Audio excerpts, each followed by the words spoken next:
Salam alaikum, bonjour ou bonsoir les amis. J'espère que vous allez bien partout où vous vous trouvez. En tout cas, c'est ce que je vous souhaite et pour le meilleur des cas, bien entendu. Bienvenue sur votre chaîne Bled Magharibia et merci de nous recevoir chez vous et parmi vous une nouvelle fois.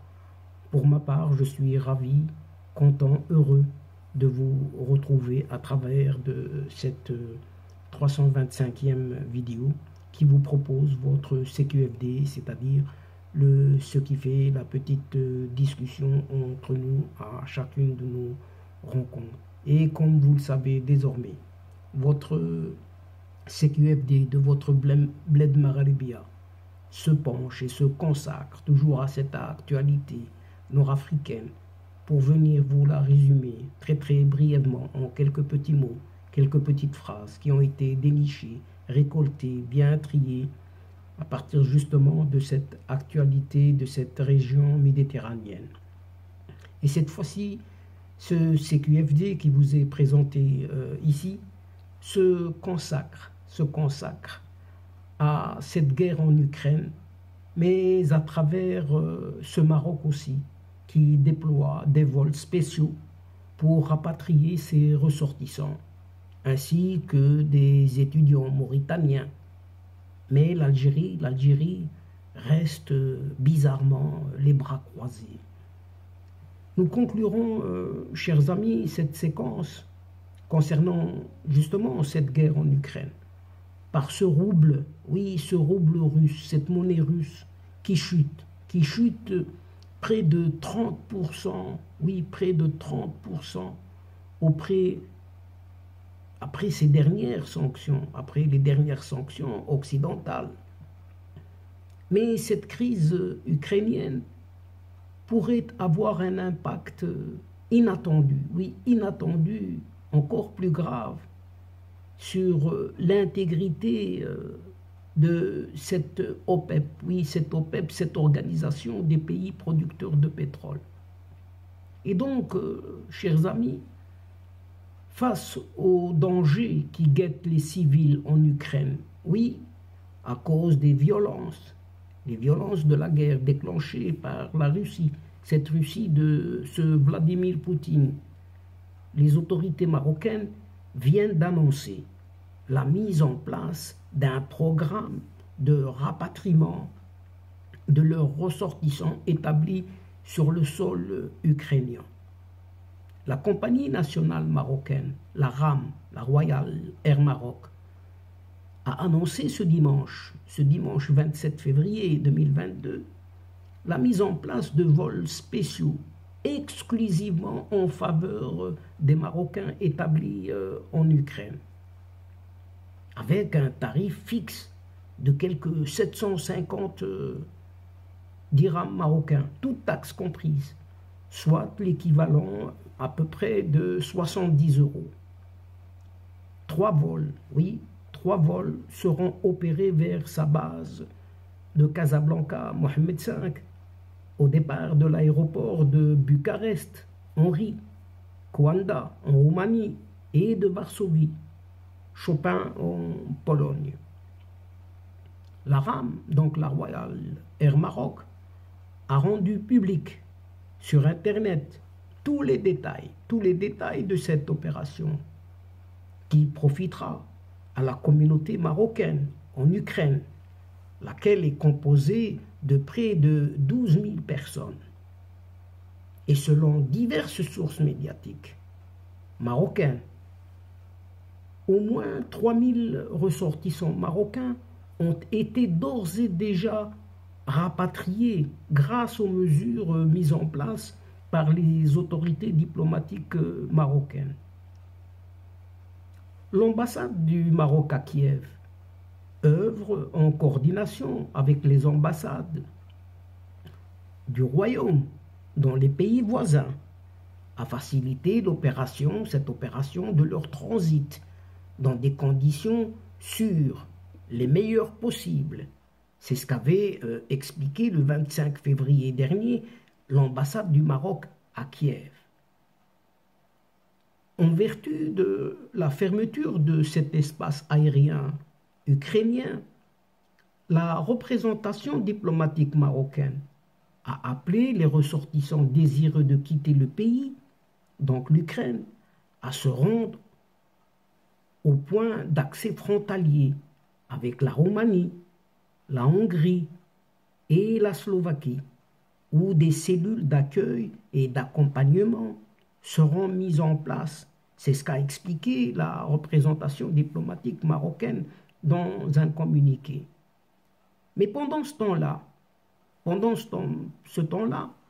eh bien, la communauté algérienne se retrouve toujours abandonnée à son triste sort.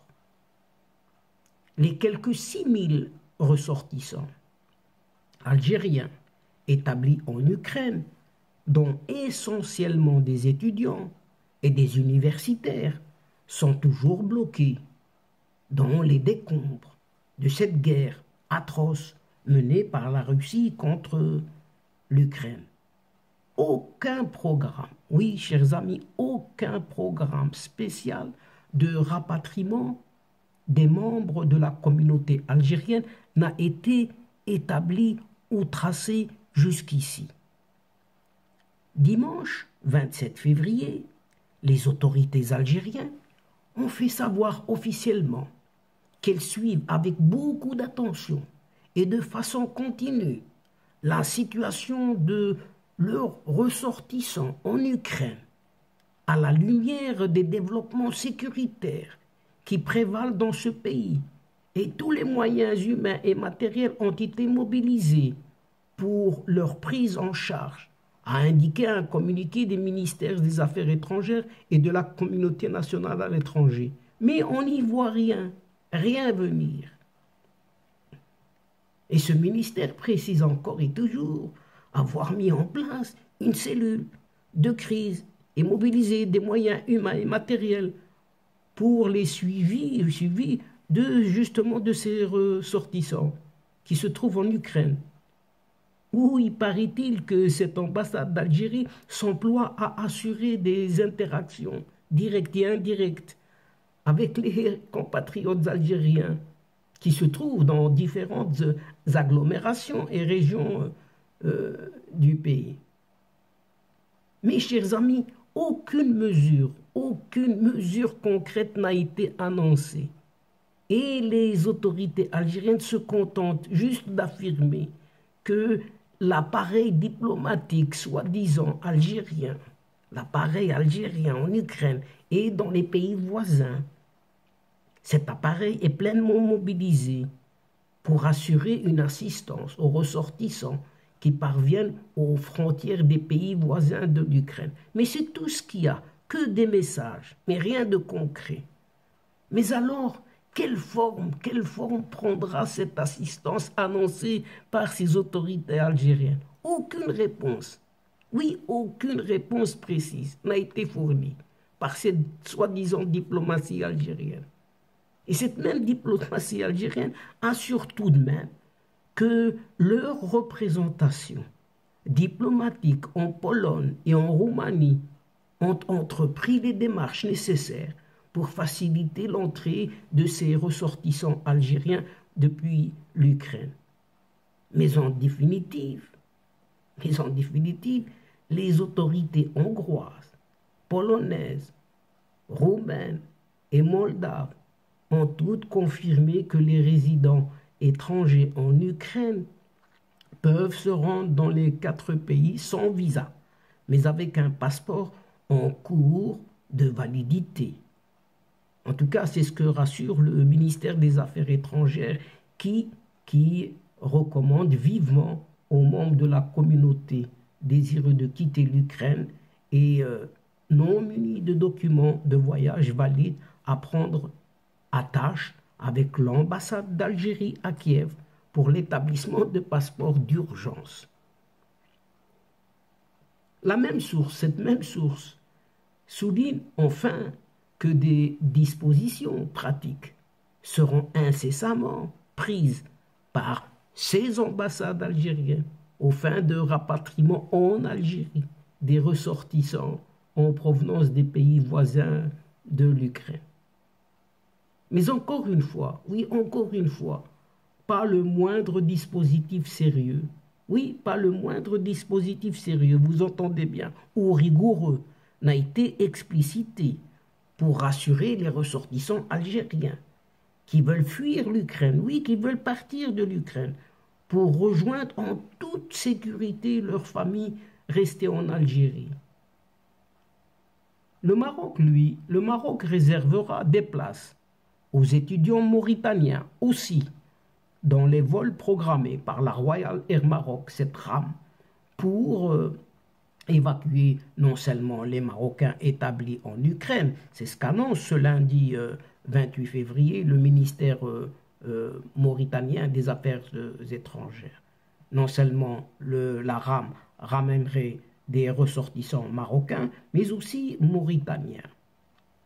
Et par conséquent, les étudiants mauritaniens établis en Ukraine pourront embarquer à bord des vols spéciaux mis en place par le Royaume du Maroc à partir de ce 2 mars prochain pour rapatrier les ressortissants marocains et mauritaniens donc. Le ministère mauritanien des Affaires étrangères indique en effet ce lundi sur son site internet que le chef de la diplomatie mauritanienne, Ismail Ould Cheikh Ahmed, a eu des contacts téléphoniques avec son homologue marocain Nasser Bourita. Et il a été convenu, au cours de cette conversation téléphonique donc, de réserver des places aux étudiants mauritaniens dans les vols organisés par le Royaume marocain pour le transport de ses ressortissants en Ukraine. En tout cas, c'est ce que souligne la diplomatie mauritanienne. Et cette même diplomatie mauritanienne rappelle que ce programme est limité aux vols en provenance des pays voisins de l'Ukraine uniquement, en raison de la fermeture à l'heure actuelle de cet espace aérien ukrainien. Et selon le ministère mauritanien des Affaires étrangères, la commission chargée du suivi de la situation de la communauté mauritanienne en Ukraine a pu authentifier l'effectif total de ces étudiants, leur lieu de résidence et obtenu des copies de leur passeport. Et par conséquent, la Royal Air Maroc, cette rame, a annoncé hier dimanche 27 février 2022 avoir programmé des vols à des tarifs exceptionnels au départ des pays limitrophes de l'Ukraine pour les Marocains établis dans ce pays en guerre. Dans un premier temps, 3 vols seront opérés ce mercredi 2 mars au départ de Bucarest en Roumanie, de Budapest en Hongrie et de Varsovie en Pologne, à destination de Casablanca au tarif fixe de quelques 750 dirhams marocains, toutes taxes comprises, c'est-à-dire l'équivalent de quelques 70 euros. Ainsi, chers amis, pour terminer ce sujet et sur cette guerre en Ukraine, nous n'omettrons pas d'évoquer ce fameux rouble russe, oui, cette monnaie russe qui s'effondre de plus en plus face à ce fameux dollar américain. En effet, c'est l'une des conséquences. C'est l'une des conséquences des nouvelles sanctions prises par les Occidentaux, les Américains et les Européens, qui visent Moscou. Et cette monnaie, donc ce rouble russe, a plongé, oui, a plongé purement et simplement de près de 30% par rapport au dollar. Ce lundi, après cette invasion de l'Ukraine par la Russie. Et ce rouble était tout de même en baisse de quelques 27%, à savoir 114,33 roubles pour un dollar dans les échanges internationaux selon Bloomberg News. Et les États-Unis ainsi que l'Union européenne ont déclaré qu'ils excluraient certaines banques russes du système international de paiement bancaire, ce fameux SWIFT, et ont personnellement visé le président russe lui-même, Vladimir Poutine, ainsi que son ministre des Affaires étrangères, ce Sergueï Lavrov. Et ils ont également interdit toute transaction avec la Banque centrale de Russie et les pays du G7, à savoir le Canada, la France, l'Allemagne, l'Italie, le Japon, la Grande-Bretagne, les États-Unis. Eh bien, ils ont prévenu qu'ils prendraient d'autres mesures encore, s'ajoutant aux sanctions déjà annoncées, si la Russie ne cessait pas ses opérations militaires. Mais, chers amis, toutefois, cette guerre provoquée par ce Vladimir Poutine en Ukraine pourrait briser cette fameuse alliance de l'OPEP cette fois, cette organisation des pays producteurs de pétrole. Puisque le monde arabe n'a jusqu'à présent pas pris position, aucune position dans cette crise ukrainienne. Et tous ces mouvements stratégiques de ce Vladimir Poutine au cours de la dernière décennie ont gravement érodé l'influence occidentale dans le monde arabe et Moscou est en récolte maintenant des bénéfices. Mais à l'affût, la Chine pourrait bénéficier d'une OPEP, oui, cette organisation des pays producteurs et exportateurs de pétrole, donc bénéficier d'une OPEP encore plus faible. Par conséquent, chers amis, ce fameux pétrole pourrait flamber davantage encore, puisque son baril devient de plus en plus incendiaire dans le futur, avec des prix inatteignables. Et donc, chers amis et chers adeptes, c'est ici. C'est sur cette information très très pessimiste que se termine cette séquence, en prenant congé de vous. Mais néanmoins, nous espérons vous retrouver très très bientôt, avec un grand plaisir, pour vous relater d'autres thèmes lors de prochaines vidéos de votre CQFD, c'est-à-dire ce qui fait discussion entre nous à chaque fois.